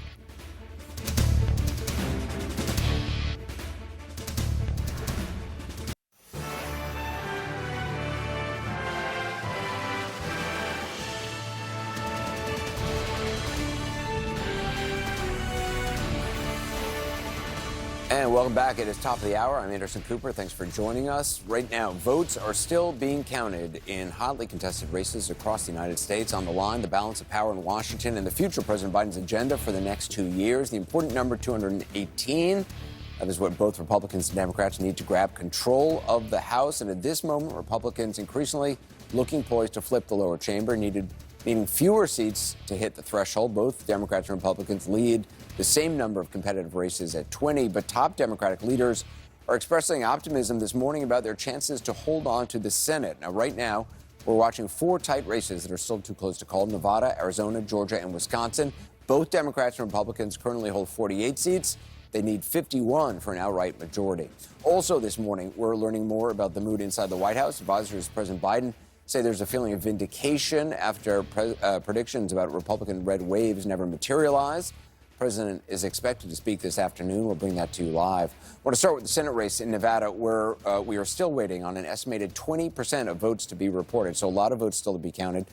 Senator Catherine Cortez Masto was considered the most vulnerable Democratic senator, making her the Republicans' best chance at picking up a seat. Right now, she is slightly behind her GOP challenger, Adam Laxalt. Laxalt helped former President Trump in his efforts to overturn the 2020 results in that state, or at least attempt to. CNN's Rosa Flores joins us now live from Las Vegas. Has either campaign spoken this morning?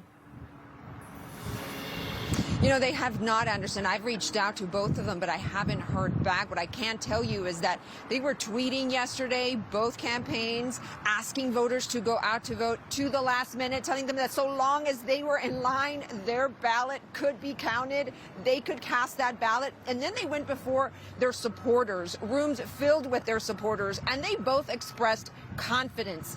Catherine Cortez Masto saying that she felt confident, that she felt good about the ground game.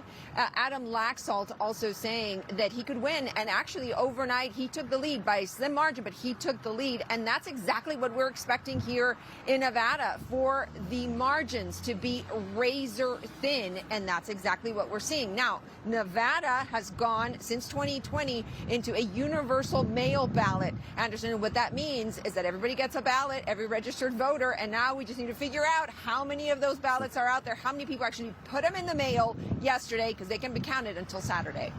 Anderson. Yeah, a lot of election workers going to be working long hours in the next couple of days. Rosa Flores, thanks so much. In Arizona, slightly different story to talk about. Two Trump-backed Republicans there are trailing their Democratic opponents. In the Senate race, Blake Masters behind incumbent and gun safety advocate Mark Kelly, but the race for governor is a lot closer. CNN senior national correspondent Sarah Seidner is live in Phoenix at the Maricopa County Election Center. What do we expect, Sarah?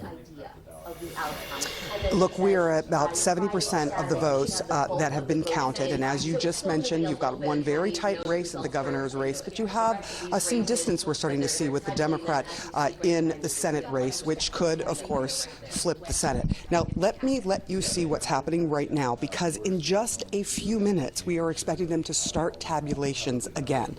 Those machines are just there. People have shown up. They've been here for about an hour and a half, and we're starting to see some activity with people walking around. Why this is taking a bit of time is that here in Arizona, they have to verify the signatures. And so they come in and they verify those. They have been trying to verify about 300,000 signatures on mail-in ballots that showed up on Friday and on Tuesday.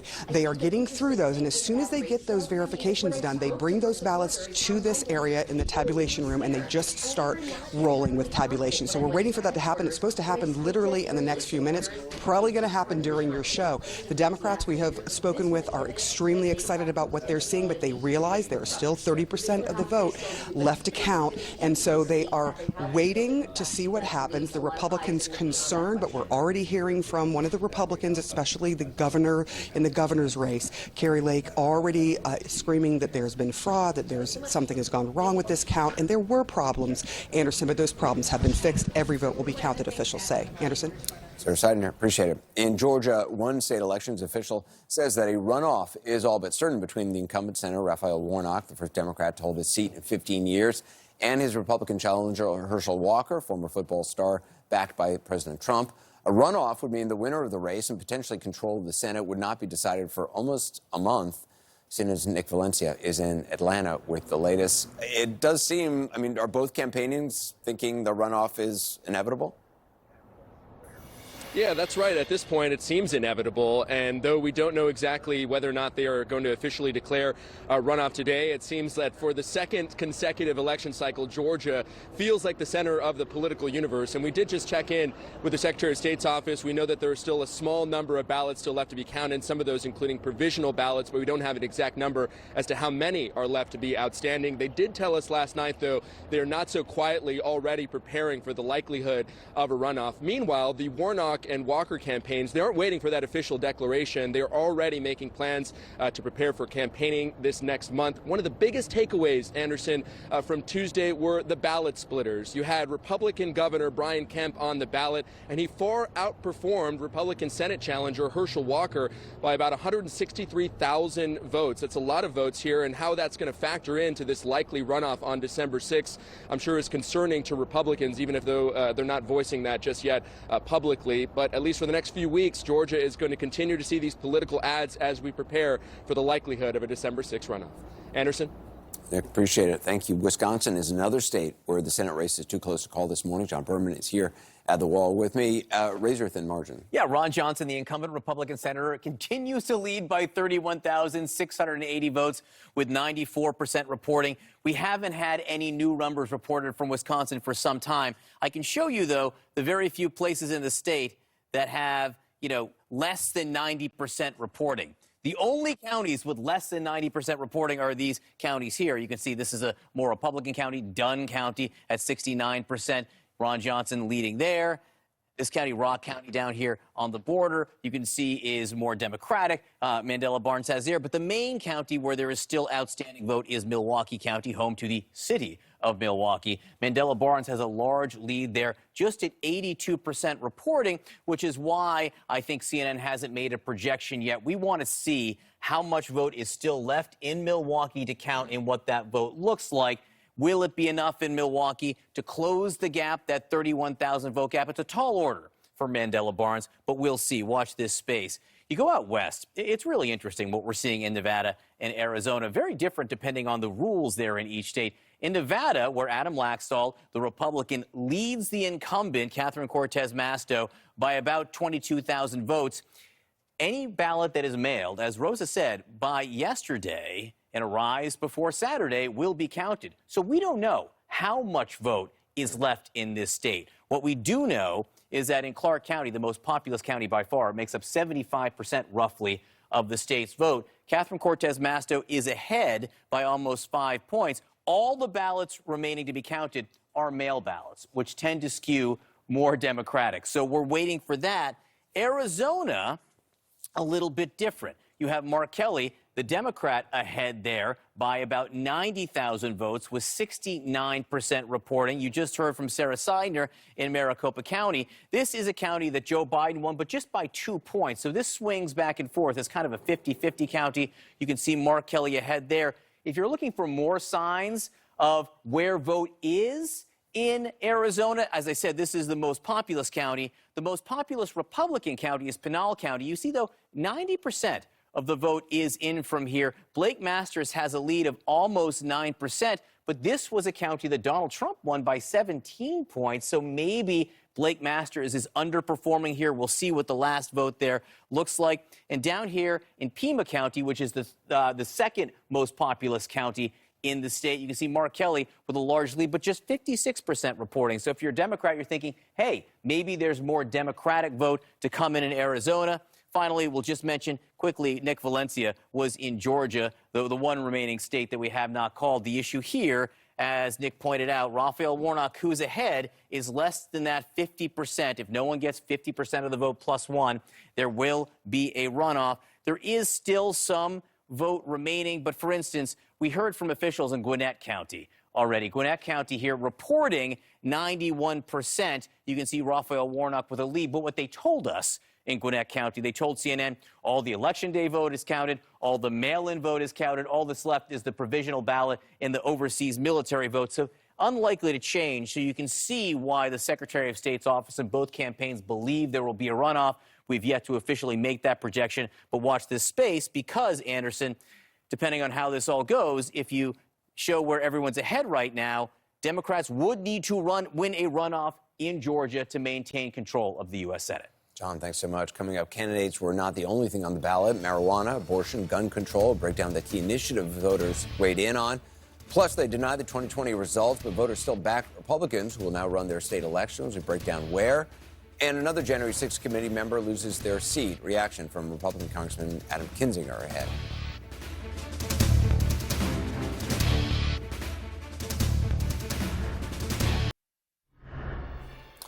High turnouts, mail-in ballots, competitive races, those factors and more could mean we won't know final election results for days, maybe even weeks. Ana Cabrera is at the voting desk. Walk us through the process ahead, if you could. Hi, Anderson. Let's start with Arizona and Maricopa County, which represents 60% of all registered voters in that state. Now, the county elections department is telling us some initial results from all 223 sites in that county have been reported, but they're not done counting yet.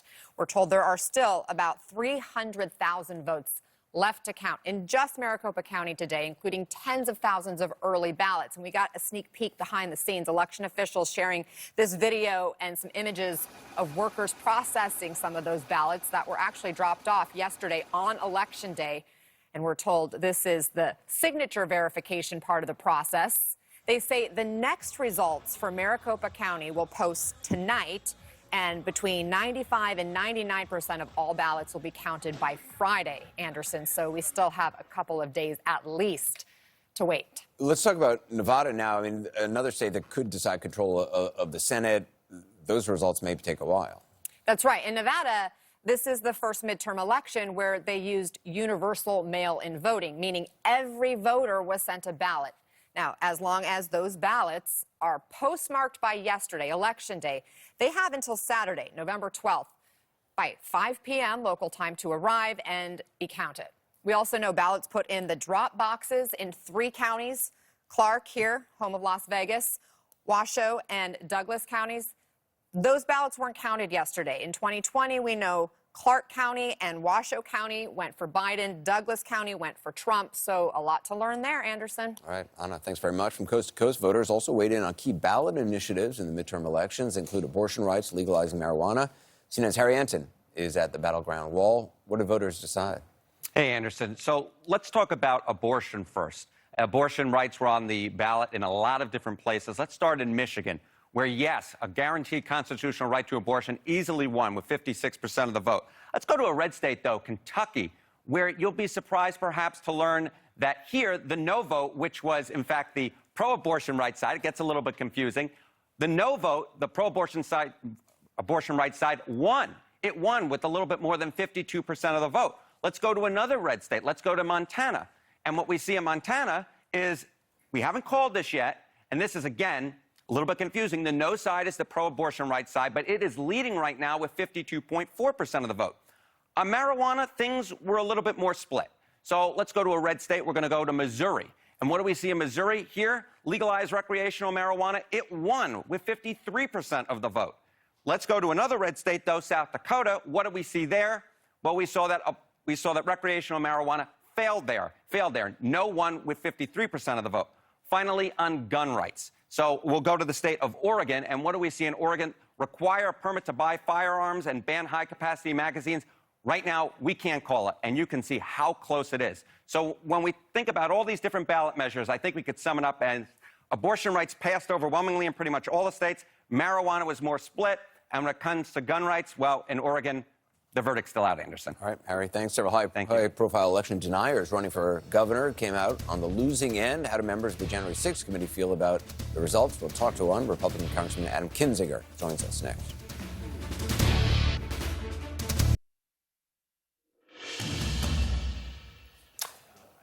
Sean Patrick Maloney, the head of the House Democratic Campaign Committee, is speaking. He's lost his race. Let's listen. And I pledged my support to him in transitioning this congressional seat so that the people we serve in the Hudson Valley don't have any interruption in the service they deserve.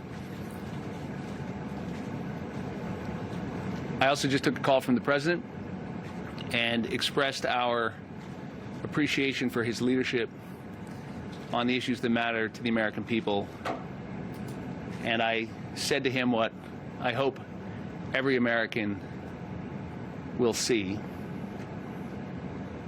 that last night, House Democrats stood our ground. And we believe November 8th, 2022 will be a signature date in American political history.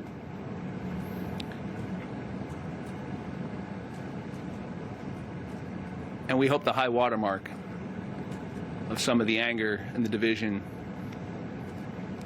that we have dealt with this entire cycle, from January 6th on through. And we hope for something better for our country, because that's what all Americans deserve. We are still working, and any fair person and responsible observer should understand that it will take time to understand all of the races and their outcomes. I just told you what happened in mine. And we will tell you what happens in each of them, fairly and honestly and transparently. But we Sean Patrick Maloney, who's the head of the House Democrats campaign committee. He had been campaigning around the country in support of Democrats in the House, raising money. He lost, has just conceded his own race in the Hudson Valley in New York. As we pour through the election results today, we're seeing that some of the most high-profile election deniers on the ballot were denied wins in governor's races. In Pennsylvania, Republican Doug Mastriano, who tried to overturn Biden's 2020 win in the Commonwealth, suffered a decisive loss to Josh Shapiro in the governor's race. In New York, the Trump-endorsed Congressman Lee Zeldin came up short against incumbent Governor Kathy Hochul. Zeldin voted against certifying the 2020 election. In Michigan, Republican Tudor Dixon, who's falsely claimed the 2020 election was stolen, lost to incumbent Governor Gretchen Whitmer. In total, right now, 9 GOP election skeptics lost their races for governors, 5 won. Joining me now, outgoing Republican Congressman Adam Kinzinger of Illinois. Congressman, appreciate you joining us. You decided against running for re-election. The Republican lawmaker running for your open seat, Darren LaHood, is now projected to win. LaHood signed on to the Texas amicus brief to overturn the 2020 election results. He also voted against creating the January 6th committee that you serve on. When you look at results overall, at least as they stand right now, do you think Republican leadership is reassessing Donald Trump's role in the future of the party? Well, actually, sorry, Congressman. Sorry, Congressman. We have a quick projection I just got to tell our viewers about.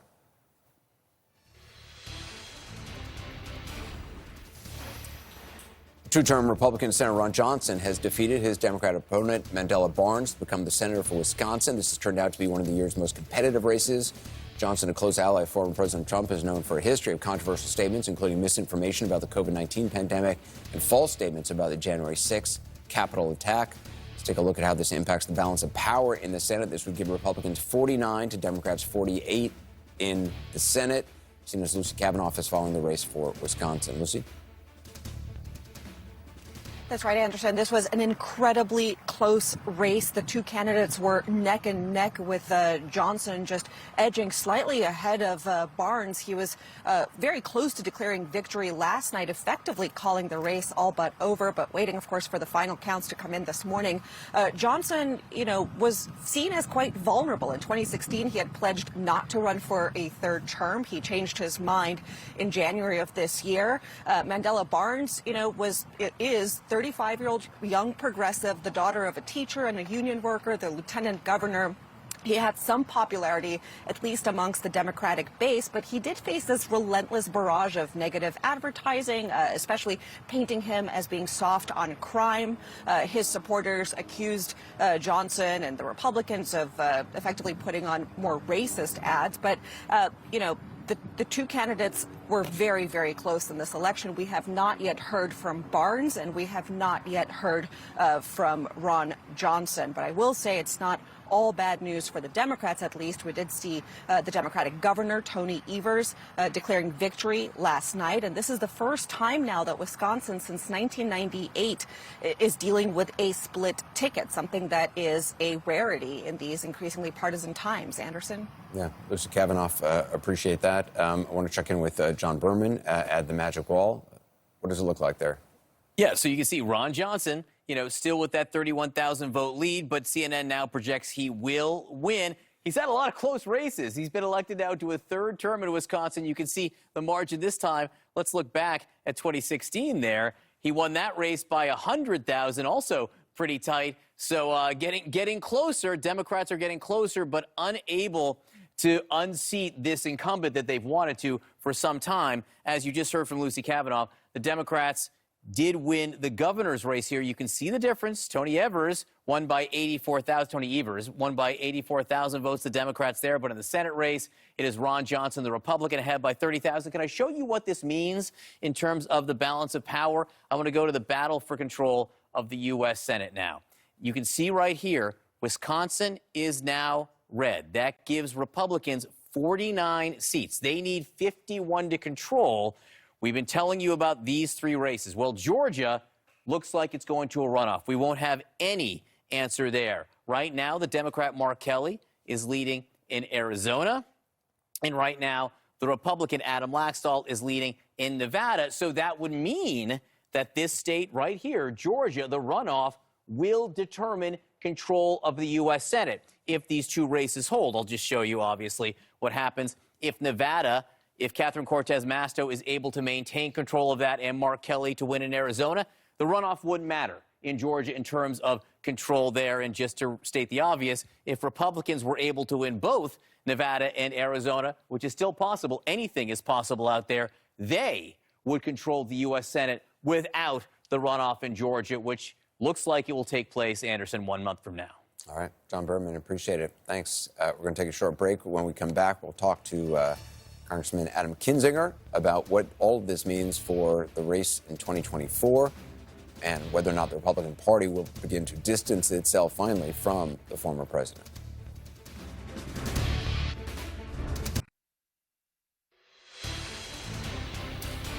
Welcome back to our special election coverage. Back with me, Republican Congressman Adam Kinzinger. So, Congressman, it's unclear, obviously, who will ultimately win control of Congress. What is clear is that there was no red wave. Do you think Republican leaders are reassessing the role that Donald Trump has in the future of the party? Because it seems like this is an opportunity. If they are ever going to do that, this is an opportunity to do that. Well, I hope so. I was here on January 7th, basically thinking that this was the time to reassess whether or not Donald Trump was the future of the party. I think, the question that remains is, so Donald Trump is going to throw Kevin McCarthy under the bus. I'm just put that down in red right now and underline it. The MAGA base is going to throw this on Kevin McCarthy. The question is, does the rest of the Republicans have the courage to stand up to Trump, or do they once again acquiesce to him? Because we all know him. He's not going to take the blame for this, at least in his own mind. This is certainly a rejection of the MAGA base.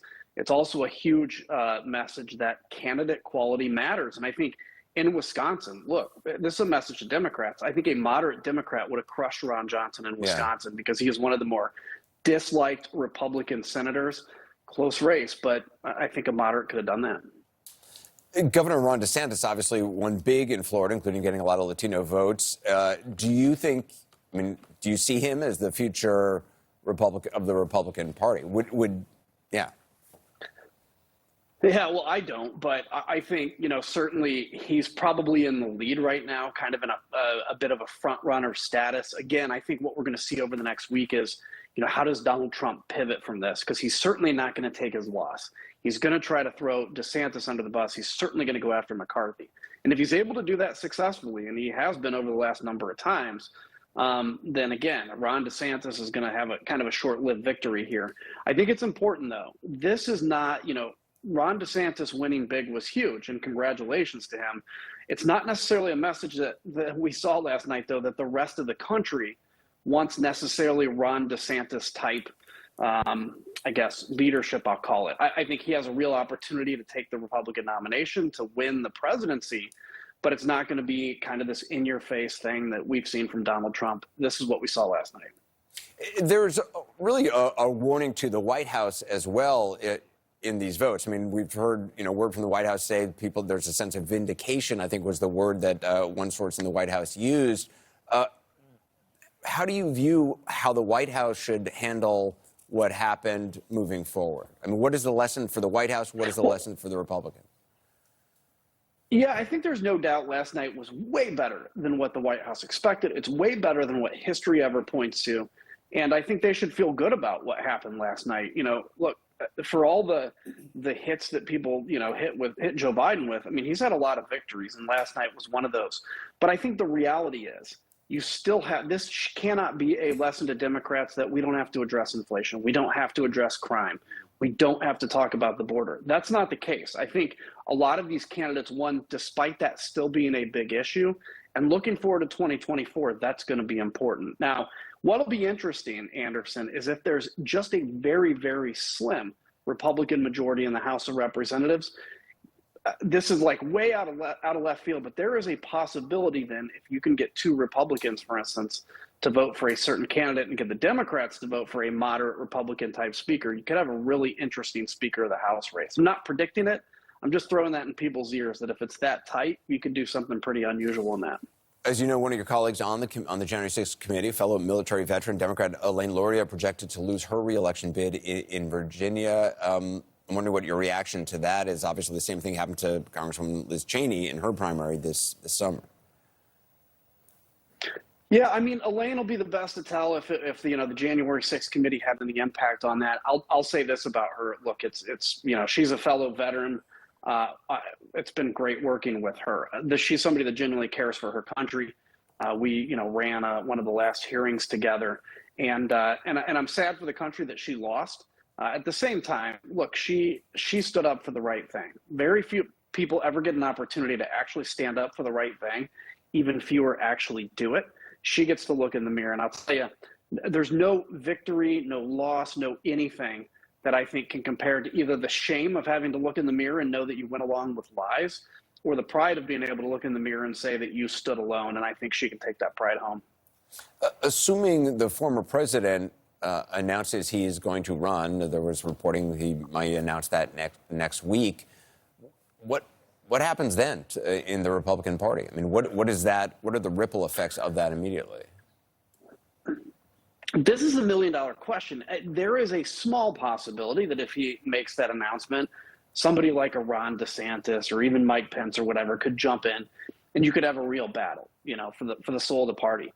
It's just, again, though, there is such the base is so rabid for Donald Trump, the MAGA base at least, that I don't think it's going to take long for him to be able to kind of parry the attack, put it on McCarthy, put it on anybody but himself, and once again kowtow some of these people, some of these quote-unquote leaders that don't know how to lead, back into I'm in the Donald Trump camp, because they just don't want to lose their primary. Keep in mind, even though it was a bad night for Republicans, you're still going to have a lot of election deniers coming to the House of Representatives right now, even people that are like borderline white supremacist, open white supremacists. So this will be interesting. I'm also very interested, by the way, in the Lauren Boebert race. Nobody saw that one being as close as it is, and she very well may lose in Colorado 3.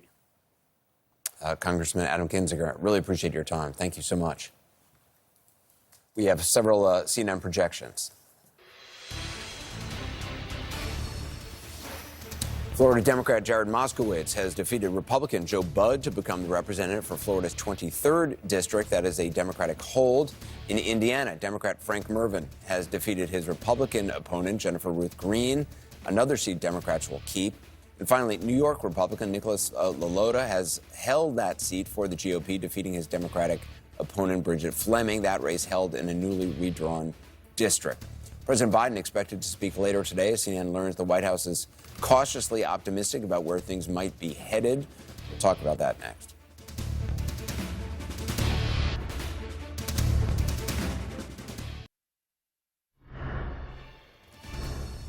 A senior advisor to President Biden says the White House is feeling a sense of vindication because Democrats seem to have dodged the crushing red wave that many had feared. Republicans hope to harness voter anger over inflation and fears of recession.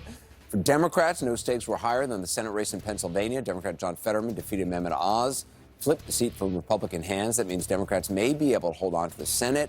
They're expected to lose the House, but with smaller margins than predicted. Let's turn it over to Alison Camerata. Thanks so much, Anderson. Let's bring back our panel of CNN commentators. We have Dr. Abdul El-Sayed, Alice Stewart, former Pennsylvania Congressman Charlie Dent, and Karen Finney. Abdul, I want to start with you. Does last night's results, which were better for Democrats than expected, does that basically embolden President Biden and a second term? Do you think that increases his inclination to want to run again? I want to say two things about that. First, I just want to compare this to historical record. You have not seen a president party perform this well in their first midterms in recent history. I mean, you can go back all the way to Reagan, right? And you still don't see this kind of performance. But I will tell you what will definitely vindicate the president's potential decision to run, which will be the big announcement that potentially Donald Trump potentially could make, that he's been teasing. I think if Donald Trump decides to run, I think that will pull Joe Biden back into this race. And I will say this, barring the narrative that we had about the midterms coming into this midterm election, you had a lot of momentum for the president, whether it was a number of legislative victories, whether it was the sort of climbing up of his approval rating. And so I'm really interested to see what happens in the coming weeks about how people start to feel about President Biden. Didn't feel like momentum for President Biden going into the midterms, but I hear your data points. Yeah, obviously going into this midterm, there was not a lot of momentum behind Biden. He had approval ratings in the low 40s, but as we learned in our exit polls, you know, asking head-to-head with him and Trump, he was ahead of Trump in terms of who people would want. But the key question, as you pointed out, among Democrats, would they want to see Joe Biden run again? And a majority of them said yes, they would. So if he has the support of the party, then I could see him giving that more of a consideration.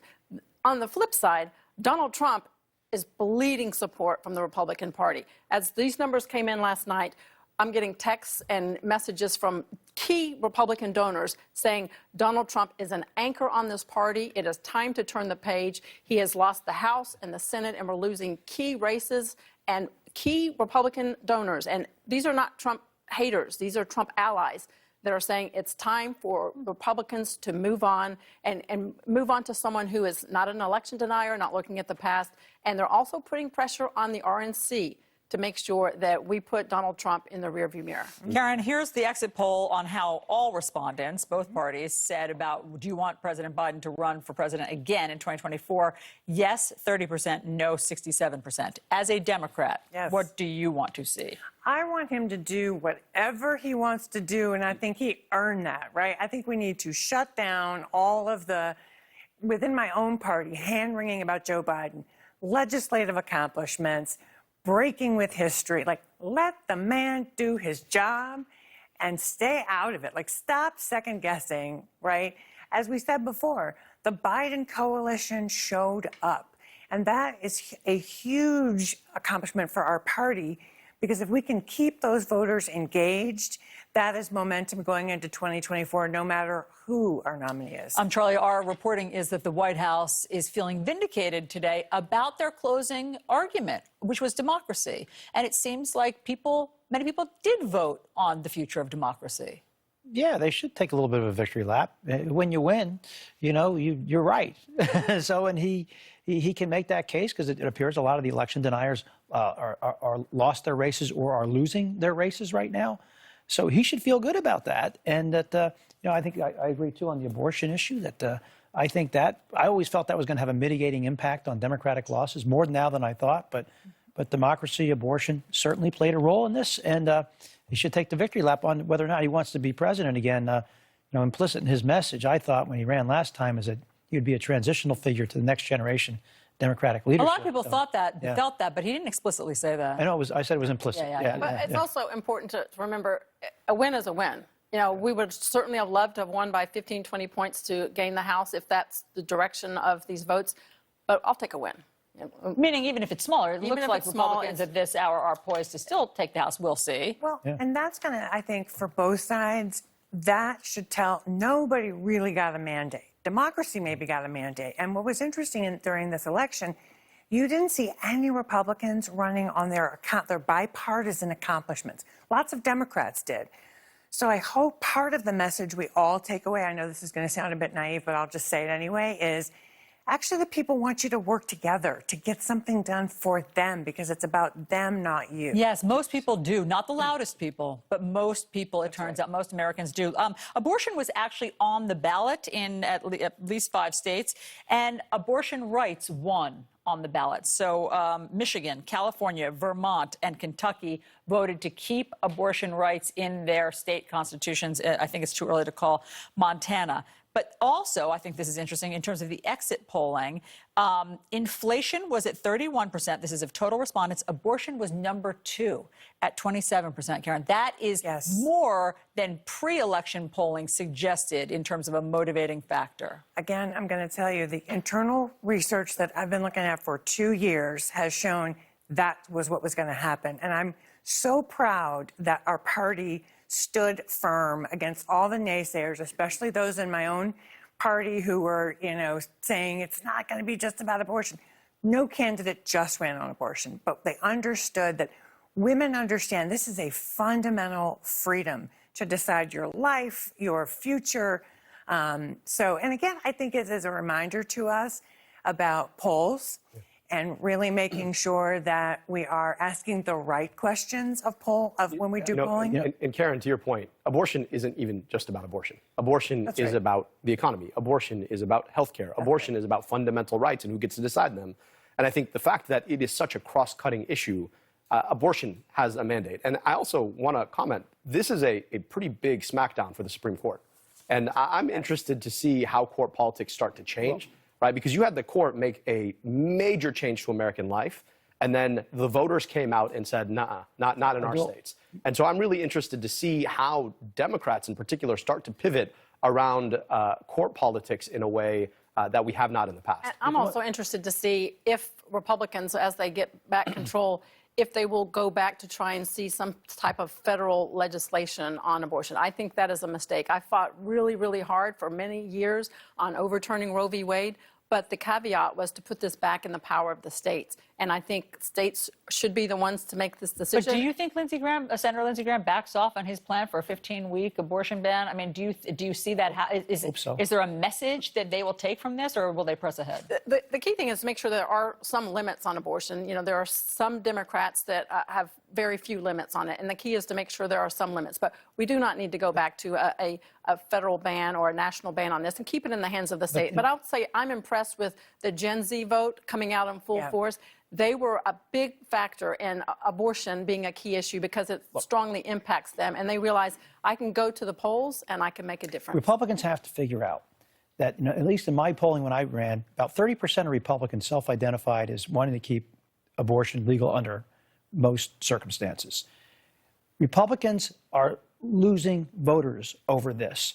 A lot of Republicans voted in Kansas to keep abortion legal. Right. Republicans are going to have to figure out how to moderate on this issue because these bans with no exceptions are clearly they are not popular politically. Right. You have to win elections. They're killing themselves. Guys, we have to leave it there. Thank you very much for watching all of these returns, coming with us, and for all of your analysis. It's been great to talk to you. And thanks, everybody, for watching. Results, of course, are still coming in with several key races still too close to call. We bring you the latest numbers next.